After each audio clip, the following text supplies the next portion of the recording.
Strap in and hang on. It's time for food poisoning for thought. Alright, so it's Monday. My brain's not really working yet. Rather than try and get all deep and introspective, I'm just going to look at some stuff that I've been watching and reading recently. So, first, Batman City of Owls. So this is Scott Snyder and Greg Capullo. Now, Greg Capullo did the art for Spawn for quite a long time, and it's very... Where is a good example?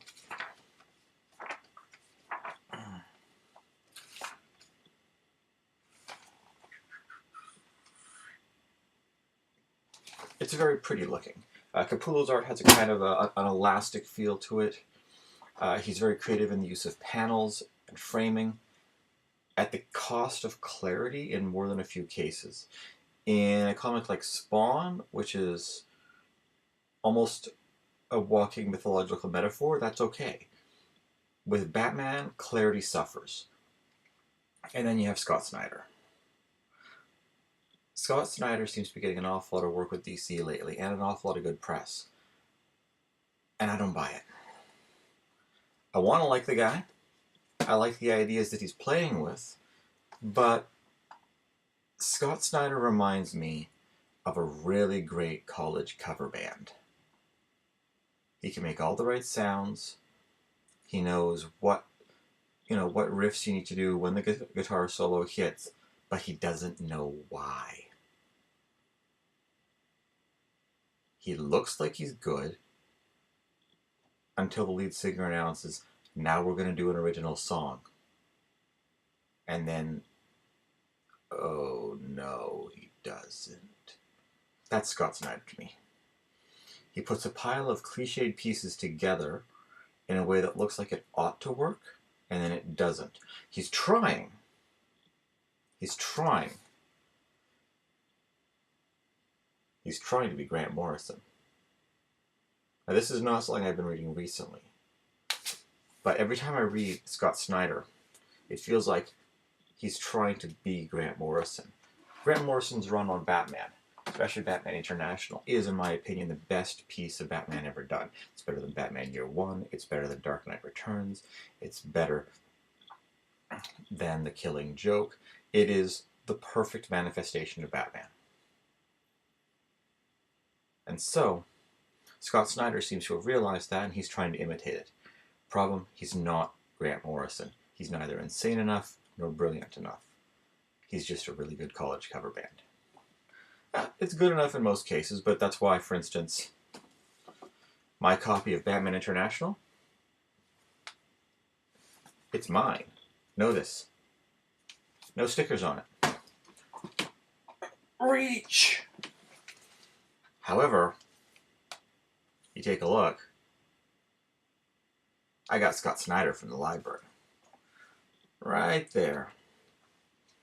One of them gets my money, one of them doesn't. Sorry, Scott. Now, this is from the library because I couldn't find it elsewhere. This is Warren Ellis. There we go.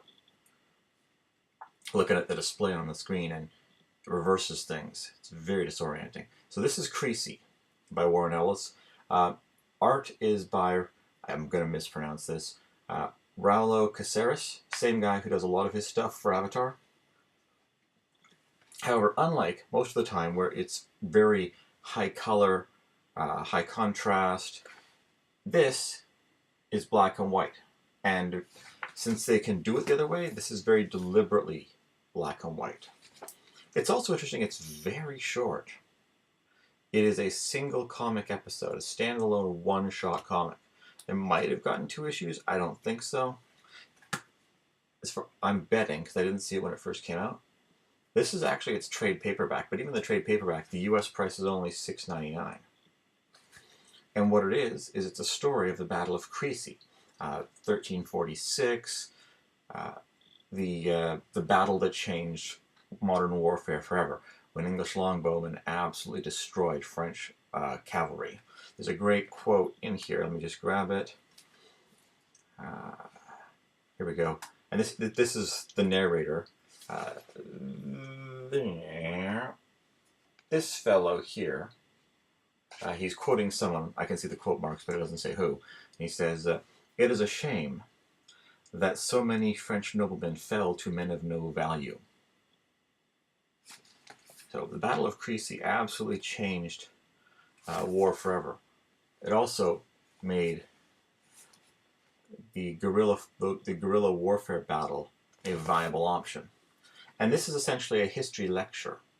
The narrator is one of the archers, and he's literally talking to you, including breaking, not just like in some vague, tricky way, but also, where are we now?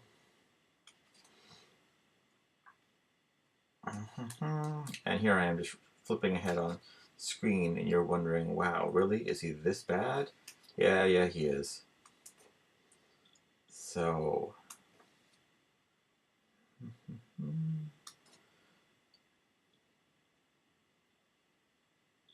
here we go. So the guy says, "These things are going to look primitive to you, but you have to remember that we're not stupid. We have the same intelligence as you, we simply don't have the same cumulative knowledge you do. So we apply our intelligence to what we do have." So he's talking to the reader across the gap of time and giving him a profanity-laden, very interesting history lesson. This is quite action-packed, but there is no fourth wall. And if that bothers you, you're not going to want to read this. Otherwise, though, if you can get a hold of this, especially if you've got... This would probably carry some sort of warning about, language and political incorrectness and violence and graphic imagery, more than a few arrows up more than a few men's hind ends. Normally people would be saying, don't let your 13-year-old read this. I'm going to say the opposite. Let your 13-year-old read this because they might get interested in history. So I'm already over the time that I meant to go, so I'm going to have to do some cutting here, which is annoying. But we'll call it a day here.